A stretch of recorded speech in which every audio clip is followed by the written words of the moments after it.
Alors, nous on ne le garantit pas. C'est-à-dire qu'on va analyser tout le prévisionnel financier pour que l'opérateur qui porte le projet soit bien en capacité de payer les 10 ou 12%. Donc, les 12% dont tu parles, c'est souvent des opérations de marchand de biens. Une opération de marchand de biens, c'est une opération d'achat et de revente sur un prix plus important. Donc, souvent, la personne a très très bien acheté au début, va soit découper, soit rénover et revendre plus cher.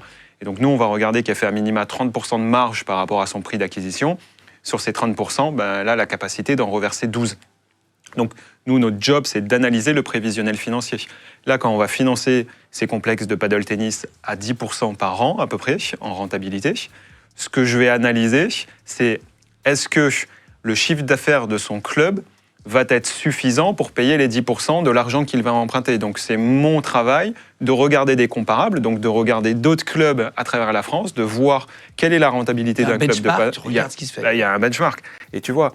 Et donc, lui, quand il m'a envoyé son benchmark, il fallait qu'il y ait 3 rotations. Donc, il fallait que tous les terrains soient loués au moins 3 fois dans la journée pour être capable de rembourser les frais. Là, aujourd'hui, quand je regarde ce qui se fait sur Perpignan, ils sont loués à minima 7 ou 8 fois par jour. Wow. Donc tu vois, le seuil de rentabilité... Non, mais c'est exactement ça. C'est bien pour vous. Et puis ça donne envie aussi de te suivre. On mettra, quand vous allez... Je vous mettrai sur mes stories, sur les stories de Légende, etc., sur Instagram, quand vous allez lancer l'opération, qu'on soit là avec Légende, pour prévenir pour vous prévenir, si jamais vous regardez l'émission, que vous ayez envie de participer, quoi. Donc, moi, mon job, c'est de valider ça.